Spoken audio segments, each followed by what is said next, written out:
جو نفس تھا اسے معلوم. تو اب جب آ گئے تو اب ان کا کام ہے بیان کرنا. انہوں نے بیان کیا تو صادق اور امین نبی نے اس میں کوئی کمی نہیں کی. دونوں اللہ نے بھیجنے میں کمی کی، نہ جبریل نے لانے میں کمی کی، نہ نبی نے پہنچانے میں کمی کی. تو پھر ماننا پڑے گا کہ یہ کمی نبی سے عوام تک آنے میں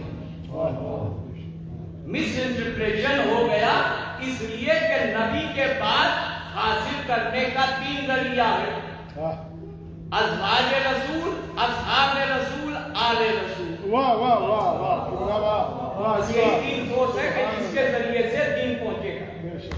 یا تو اصحاب سے لیجیے، یا ازواج سے لیجیے، یا آل رسول سے. جہاں تک اصحاب کی بات ہے تو سب اصحاب ہر وقت موجود تھے. کوئی مکے میں ساتھ ہوا، کوئی مدینے میں ساتھ ہوا، کوئی مالک خیبر کو دیکھنے کے بعد ساتھ ہوا، کوئی احد کی لڑائی کے بعد ساتھ ہوا. تو ہر اصحاب نبی کے ساتھ ہر وقت تھے.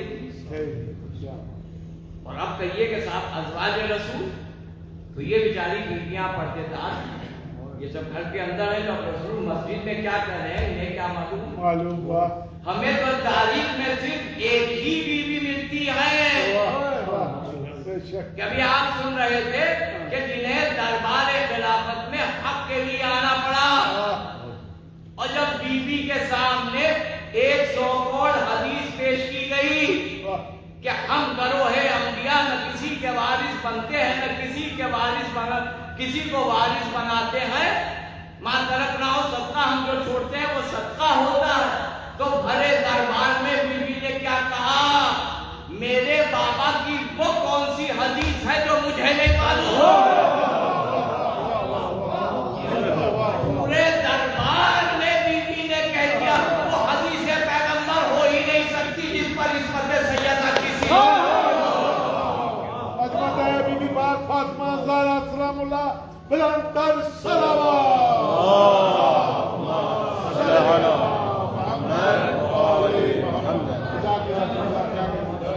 وہ حدیث ہو ہی نہیں سکتی. اور خلیفہ بھی خاموش رہا. بھائی ابو ہریرہ نے تو دوسری ویڈیو کے لیے جو کہہ دیا جب انہوں نے آبجیکشن کیا کہ ابو ہریرہ یہ سب حدیث کہاں سے بیان کرتے ہو؟ بولا آپ کو کیا خبر، آپ تو گھر کے اندر رہتی ہے، میں نے باہر سنا ہے. یہ کہا ہے کہ نہیں؟ لیکن دربار خلافت میں بیوی کو کسی نے چاہیے نہیں. اس کا مطلب یہ ہے کہ سب جانتے تھے کہ ایک بیوی ہے جو پردے میں ہے، لیکن سب کچھ جانتے ہیں. تو اب ایک اصحاب رسول ہوئے، ایک ازواج رسول. تو اصحاب ہر وقت موجود نہیں. ازواج جو ہے ان کی یہ ہے کہ بھائی ظاہر ہے کہ امہات المومنین ہے، وہ پردے کے اندر. تو اب تیسرے آ جاتے ہیں اہل بیت، جو ریئل سورس ہیں، جو ایکچوئل سورس ہیں. ان کے ذریعے سے جو دین دیا جائے گا وہی صحیح سورس ہوگا. اس لیے کہ اس دین کو محفوظ ہونا ہے قیامت تک کے لیے. 23 years only preaching life ہے نبی کی، اور یہ دین رہے گا قیامت تک کے لیے. اب کاغذ میں لکھا جائے، کتابوں میں لکھا جائے، لوگوں کے دماغ پر بھروسہ کیا جائے تو اس میں کنفیوژن ہوگا. بھئی تعلیم ہے کہ لوگ باہر نکلے اور کہا کہ والدی سے نبی نے کیا کہا. اما نبی کوئی انگلش میں نہیں بولے تھے، عربی میں بولے تھے. اور باہر نکل کے ایک دوسرے سے پوچھتا ہے کہ نبی نے اب کیا کہا. اس کا مطلب بس میں بیٹھنا کافی نہیں ہے، صاحب کمال ہونا کافی، وہ ضروری. علامہ فخر الدین رازی نے کہا کہ اصحاب اور علی کے علم میں آسمان زمین کا فرق تھا. انہوں نے کہا اس کی وجہ یہ تھی کہ سارے اصحاب ہر وقت نبی کے پاس موجود نہ تھے. علی ہر وقت سائے کی طرح نبی کے ساتھ رہتے تھے. اور پھر وہ آگے لکھتے کہ اگر کبھی علی نہیں ہوتے تھے تو جیسے علی سے ملاقات ہوتی تھی تھی جو کچھ وہی آئی ہے علی کو بتا دیتے. واہ واہ واہ واہ سبحان اللہ. اور تیسری بات وہ لکھتے ہیں کہ علی نبی سے ڈسکس کرتے تھے, پوچھتے تھے. بھائی ڈسکس وہی کرے گا, پوچھے گا وہی اسٹوڈنٹ جو کمپیٹنٹ ہوگا. اگر 10 ٹیچر اسٹوڈنٹ ہے, ایک ٹیچر ہے, تو ہر آدمی کوشچن نہیں کرتا. کچھ بیک بینچرز ہوتے جو پیچھے بیٹھے ٹیچر کو جگانا پڑتا ہے, لیکن جو صحیح بچہ ہوتا ہے وہ کوشچن کرتا ہے کہ سر یہ بتائیے what is this, how it is this. اس سے اس کے پاس بھی کچھ نالج ہے, سیکھا ہے, تو اس لیے ڈسکس کر رہا ہے. تو معلوم ہوا باقی سب چپ بیٹھے رہتے تھے, علی پوچھتے تھے. اور اس کے بعد فخرالدین رازی نے بڑی اچھی مثال دی کہ صحابی کا علم ریت پر لکیر جیسا ہے اور علی کا علم پتھر پر لکیر جیسا ہے.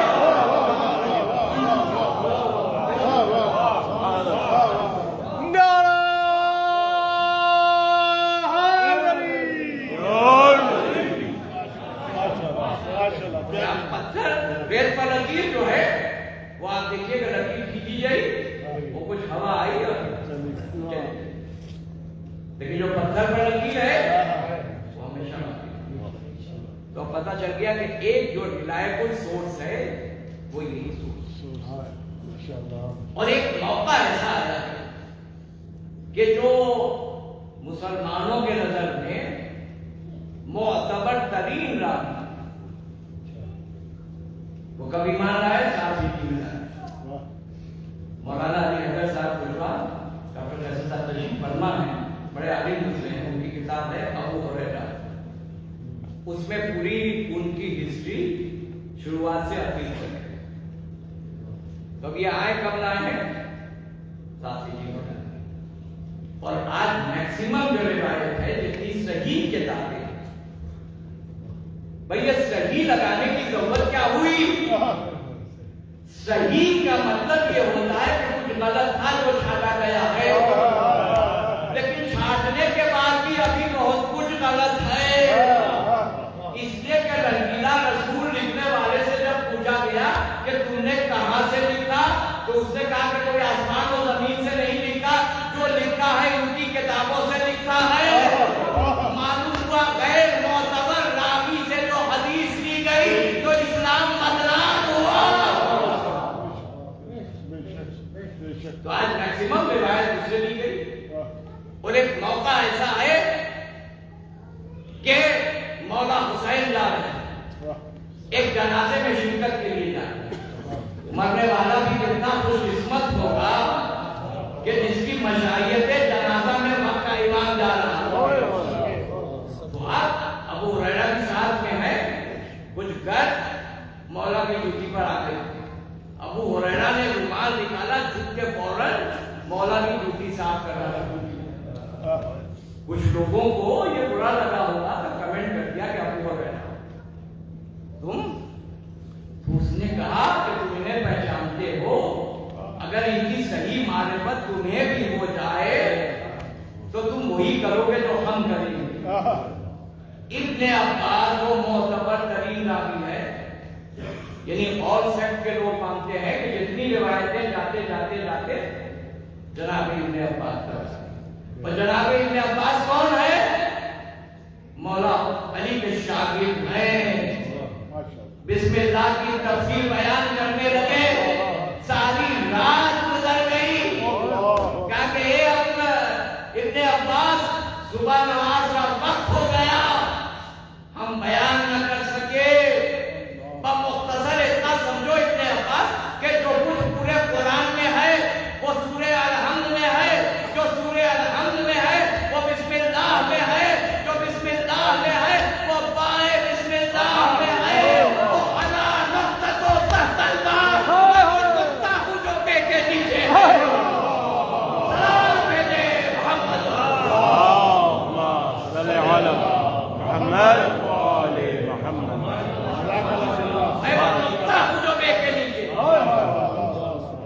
سبحان آج لوگوں کو یہ بھی سمجھ میں نہیں آتا ہے کہ بھائی یہ نقطے میں قرآن سائنس نے بہت آسان کر دیا ہے سمجھانا. کہ بھائی آج والومنس بک جو ہے اس کو مائکرو فلمنگ کی جاتی ہے. مائکرو فلمنگ کا مطلب یہ ہوا کہ بھائی والومنس بک ہے اور اس کو ایک ڈاٹ پر لا کر رکھ دیا. دیکھنے میں ڈاٹ ہے لیکن اس میں پوری کتاب چھپی ہوئی ہے. جب نیکڈ آئی سے دیکھیں گے تو نقطہ دکھائی دے گا لیکن جب اسے وہاں دیکھیں گے تو پوری کتاب دکھائی دے گا. معلوم ہوا نیکڈ آئی سے دیکھو گے تو نقطہ مر دکھائی دے گا. اگر پوری کتاب دیکھنی ہے تو اس کے لیے پروجیکٹر چاہیے. پروجیکٹر کے اوپر پریس کرو پھر جو دیکھو تو وہ جو نقطہ دکھ رہا تھا پوری والومنس بک دکھائی دے گی. پورا قرآن نقطے میں ہے لیکن آپ ہم نہیں دیکھ سکتے. اس کے لیے عصمت کی نظر چاہیے, عصمت کا پروجیکٹر چاہیے, امام جیسی عارف نظر چاہیے تب نقطے میں قرآن نظر آئے.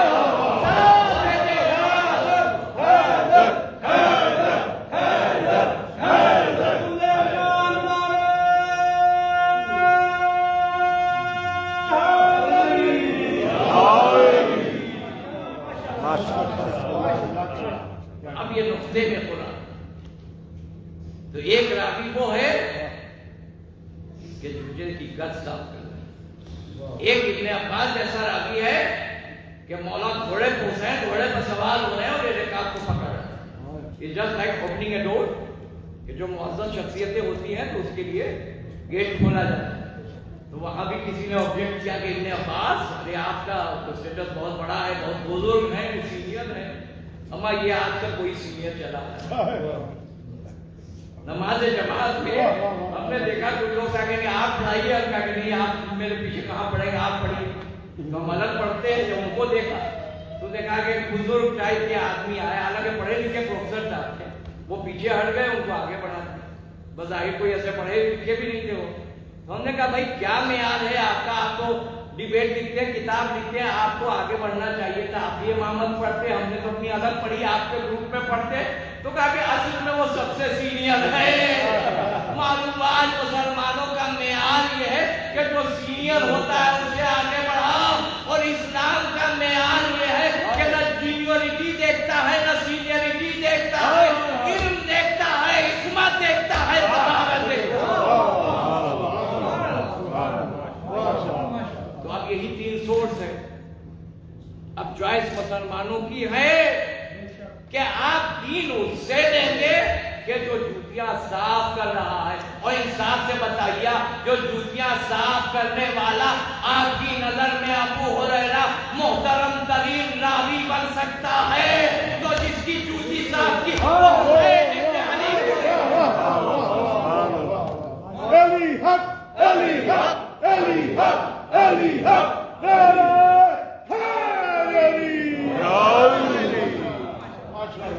دین عقل ہے, دین علم. اور اگر ابن عباس جو رکاب کو پکڑ محترم ترین راوی بڑی شخصیت ہے ان کی, جو ان سے دین آپ لے سکتے ہیں, ان سے حدیث لے سکتے ہیں, تو پھر خود مولا حسین سے کیوں نہیں.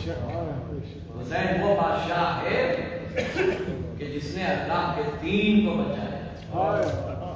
خدا کی قسم یہ کمال حسین ہے کہ اگر نجات چاہتے ہو تو حسین سے ملے, دین چاہتے ہو تو حسین سے ملے, اللہ تک پہنچنا ہے تو حسین ملے کے ذریعے, رسول تک پہنچنا ہے تو حسین کے ذریعے.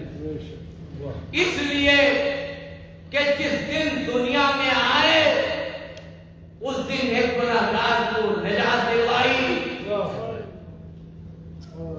کہ بھئی فطرت یہ خیال ہو گیا تھا کہ عرش الہی کو ناپیں. تو ظاہر ہے کہ کوئی بچہ عالم دین سے کہے کہ ذرا سا ان کے علم کو ٹیسٹ کرے, اس کو یہ تھا کہ عرش الہی کو ذرا سا ناپے ہم بھی. تو قدرت کو بھی یہ بات بری لگی کہ اما تمہاری تم میری مخلوق ہو, عرش الہی کو ناپو گے اور طاقت دے دی. فطرت اڑنے لگا, ناپ نہ سکا, خرابے میں گر گیا.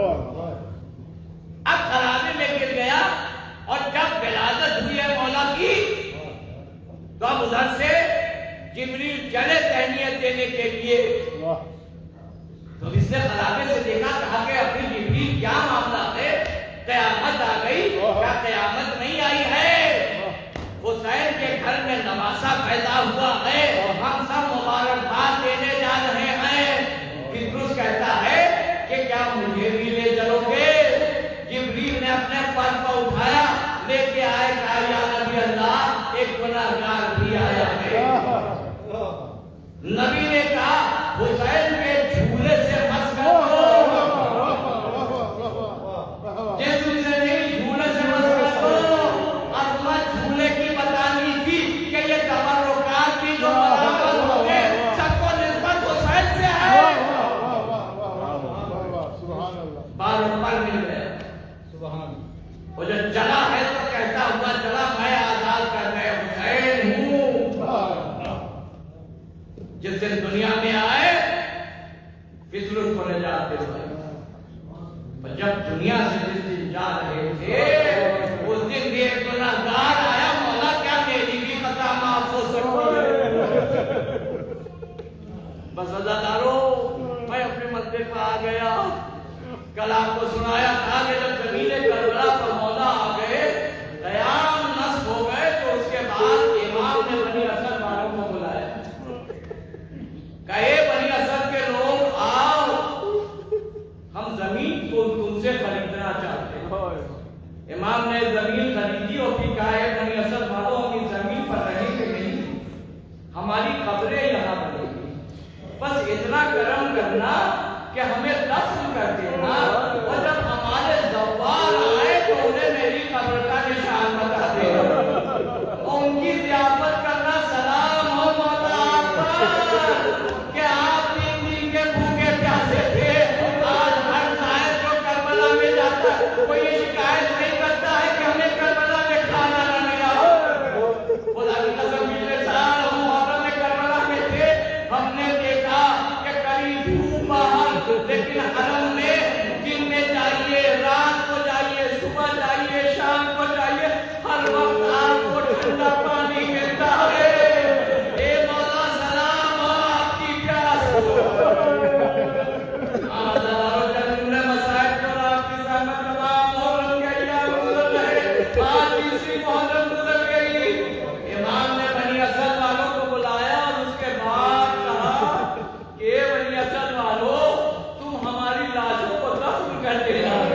پھر امام نے بنی اسد کی عورتوں کو بلایا اور کہا کہ اگر تمہارے مرد یزید کے خوف سے ہمیں دفن نہ کرے تو تم انہیں غیرت دلانا کہ فرزند رسول کے لاشے کو دفن کر دو۔ خدا کو کوئی غم نہ دے سوائے ہمیں سید الشہداء کے۔ اور اس کے بعد مظلوم امام چھوٹے چھوٹے بچوں کی طرف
رکھتے وہ بیٹے سے کہتا ہے بیٹا کچھ آواز سن رہے ہو؟ بیٹے نے کہا بابا میں عامر حسینی کے طرف سے اللہ کی آوازیں آ رہی۔ صاحب میرے لال مولا حسین کو گھیر کے لانے والا میں ہی ہوں۔ اے بیٹا سب کو ایک دن مرنا ہے، میں چاہتا ہوں کہ حسین سے جا کے معافی مانگوں۔ بیٹا کہتا ہے غلام کہتا ہے کہ مجھے بھی لے کے چلیے، شاید قریبی سے قریب معاف کر دے۔ اے اللہ تعالیٰ خود کہتا ہے بیٹے سے کہ بیٹا میرے ہاتھوں کو باندھ دو، میرے ہاتھوں کو باندھ دو، میں کس صورت سے پڑھتے رسول کو دیکھوں گا۔ اے اللہ تعالیٰ ادھر سے ہو چلا، خود کا غلام ہے، خود کا بیٹا ہے۔ ادھر ساقیہ کوثر کے لال نے جناب علی اکبر اور جناب عباس سے کہا اے عباس آگے بڑھو، میرا ایک سپاہی آ رہا ہے۔ اے اللہ تعالیٰ وہ حر کا بیٹا دیکھ رہا ہے، کہتا ہے کہ بابا جناب عباس اور علی اکبر استقبال کے لیے آگے بڑھے۔ ایک مرتبہ بیٹے نے چیخ ماری، کہا بیٹا کیا ہوا؟ کہا بابا قسم ہو گیا، ارے خود مولا حسین آگے وہ رات کے قدموں پر گر گیا۔ اے مولا کیا میری بھی خطا معاف ہو سکتی ہے؟ ساقیہ کوثر کے لال نے سینے سے لگایا اور کہا اے حور میں نے بھی تجھے معاف کیا، میرے خدا نے بھی تجھے معاف کیا۔ اور کہا اے حور جب تم نے راستہ روکا تھا اس وقت میرے پاس پانی تھا۔ اے حور آج تو مہمان بن کے آیا ہے، ہمارے قیام میں ایک قطرہ نہیں۔ اور نے ہاتھوں کو جوڑا، کہا مولا بس ہم لوگ نہ دیجیے، پہلے میرے جوان بیٹے کو اجازت دے دیجیے۔ تاریخ یہ بتاتی ہے کہ حر کا بیٹا میدان میں گیا، جنگ لڑنے کے بعد شہید ہوا۔ حر کے پہنچنے کے پہلے امام حسین حر کے بیٹے کے لاشے پر جب حر پہنچا ہے تو دیکھا کہ مولا آگے۔ جب حر نے دیکھ لیا کہ اب دنیا سے بیٹا جا چکا، ایک مرتبہ حر نے آستین الٹی۔ امام نے کہا حر کیا ارادہ ہے؟ کہا مولا بس اس کو گنج شہیدہ تک پہنچا دے۔ ایک مرتبہ امام نے کہا اللہ اکبر، اے حر کہیں بوڑھا باپ جوان بیٹے کا لاشا اٹھاتا ہے، ارے ہم کس لیے آئے ہیں؟ میں کہوں گا مولا ارے حر کے بیٹے کا لاشا اٹھایا، علی اکبر کا لاشا اٹھانے والا حر گیا شہید ہوا، رومال زہرا۔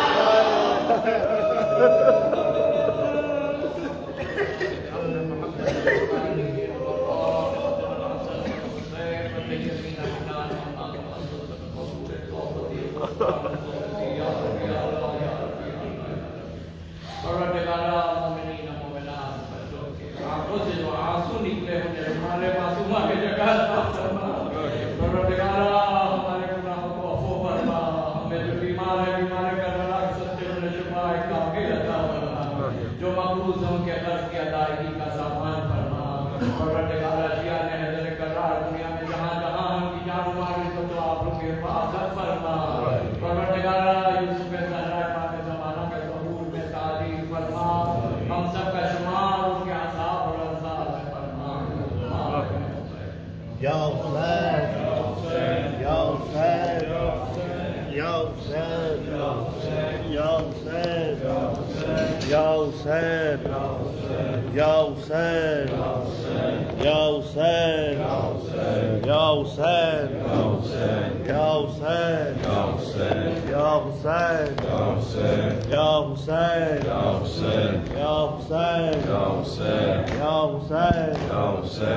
حسین یا حسین